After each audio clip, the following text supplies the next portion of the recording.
Là, on arrive maintenant à une espèce d'intégration des services Facebook avec Oculus, parce qu'Oculus Rift, on a d'abord considéré que c'était une plateforme de jeu, mais Facebook a toujours voulu en faire autre chose. Et là, ça y est, il lance un premier produit, hein, c'est disponible pour la plateforme Oculus Rift seulement, mais ce sera disponible plus tard sur d'autres plateformes. Ça s'appelle Spaces et c'est une forme de Messenger, Facebook Messenger en réalité virtuelle.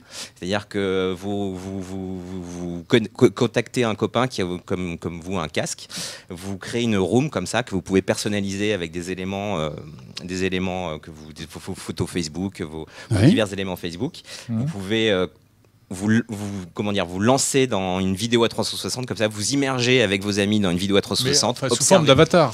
Vous êtes un avatar, oui. Ils sont en plus, sont un peu basiques comme les avatars. Oui, ça fait un peu penser aux avatars de la Xbox de Microsoft. Je sais pas si vous voyez ce que je veux dire. Ou les Mi un peu de ils sont un peu mieux faits que les Mi, mais c'est vrai que mais c'est une vision. Par contre, c'est des avatars qui sont quand même très réactifs à vos mouvements, en fonction des mouvements que vous avez avec les manettes de l'Oculus Rift, et aussi à ce que vous racontez, puisque quand vous parlez, l'avatar il bouge les lèvres et donc votre ami virtuel vous voit parler avec votre véritable voix.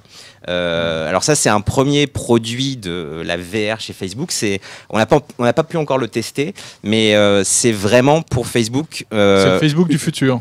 C'est une forme de Facebook du futur. Alors pour l'instant, c'est pas encore un Messenger comme on le connaît, assez limité à 4 personnes, je crois. Voilà, c'est vraiment pour se faire une séance VR avec ses amis. Mais c'est vrai que ça peut être rigolo d'avoir quelqu'un qui est à 6000 km de distance, comme s'il était presque dans la pièce avec vous. Ça avait été montré l'année dernière à F8, dévoilé à F8, et là, ça y est, c'est lancé. C'est lancé. Voilà. Donc, il faut quoi pour que ça fonctionne? Un masque de réalité virtuelle?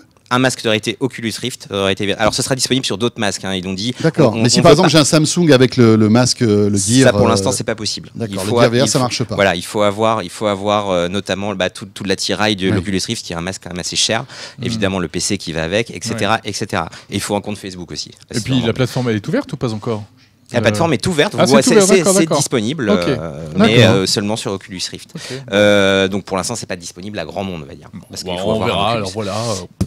Est-ce que c'est vraiment oui, en tout cas, c'est très futuriste. C'est très étonnant de voir la vidéo où on voit des gens sur leur lit enfiler un masque pour discuter avec des copains. Ça fait un peu bizarre, on vous avoue. T'as pas de vie, mais viens retrouver tes potes. Mais en tout cas, c'est un usage assez novateur. Hein. Cela dit, c'est un positionnement. On peut imaginer que voilà, la VR va pas se généraliser, mais en tout cas va monter en puissance dans les années qui viennent. Même si ça commence doucement quand même. Hein. Oui, ça commence doucement. Non, parce que les équipements sont coûteux.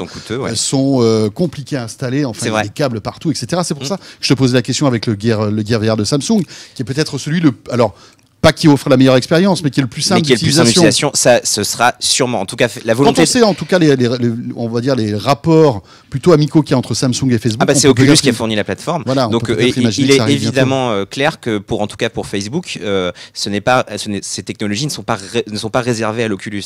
Eux, ce qu'ils veulent, c'est devenir, si vous voulez, le Google de la VR, c'est-à-dire être disponible sur un maximum de casques pour pouvoir répandre le service le plus possible. Bon, voilà, début de l'histoire. Alors ça, c'est pour la VR. Ouais, mais c'était pas le plus intéressant. C'était pas le plus intéressant. Voilà. Ouais.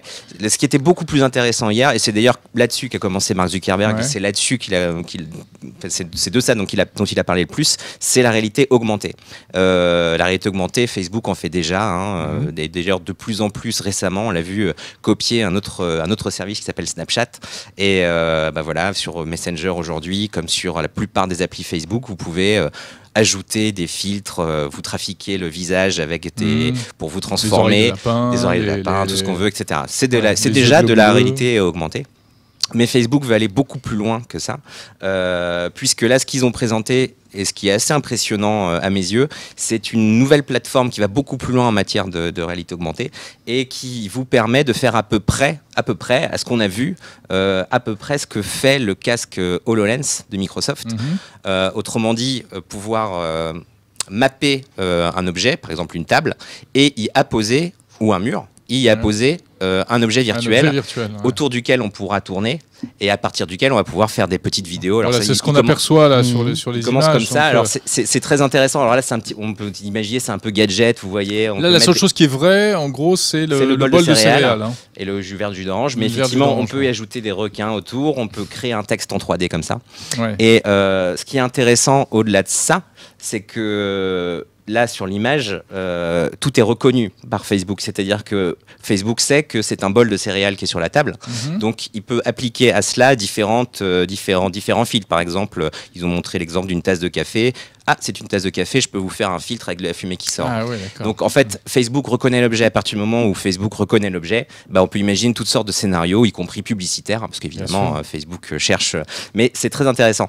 Mais ça va plus loin juste que les petits filtres Snapchat qu'on va s'ajouter. Pour Facebook, la réalité augmentée, c'est une nouvelle plateforme, ils l'imaginent un petit peu comme le futur du smartphone.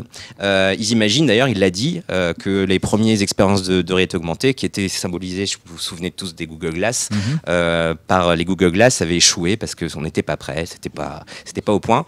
Il imagine, Mark Zuckerberg, que dans 5 à 10 ans, on sera en mesure de proposer des lunettes qui intégreront des dispositifs de réalité augmentée. Et donc, finalement, plutôt que d'avoir un smartphone avec des applis, d'appliquer des objets virtuels dans la réalité, d'avoir une application que vous coloriez sur votre table, que vous liriez avec vos lunettes comme ça. Ouais, un peu des HoloLens, quoi. Comme un HoloLens, exactement. Mais c'est la même stratégie que celle de Microsoft, sauf que Microsoft est parti sur le B2B. Là, Facebook, c'est mainstream, c'est du grand public. Rappelons que Microsoft est toujours un actionnaire, alors très très minoritaire de Facebook. Donc on peut peut-être imaginer pourquoi pas des créations conjointes entre HoloLens et Facebook. Mais en tout cas, ils le voient vraiment comme ça, comme une nouvelle plateforme qui commence par le capteur de votre téléphone, mais qui demain passera par d'autres matériels qui ne seront pas un smartphone. Quand même. Moi, je dis jamais ça pour la techno. Mais là, quand même, on va mélanger le virtuel, le réel. Ce qui est clair, en tout cas, c'est que énormément d'entreprises vont vers ça. On a parlé de Microsoft, mais on sait qu'Apple, lui aussi, travaille sur la réalité augmentée. Tim Cook l'a dit à plusieurs reprises que c'était vraiment quelque chose d'intéressant pour Apple. Donc, il va vraiment bientôt s'attendre à voir le réel augmenté par des objets virtuels. Ça, c'est sûr.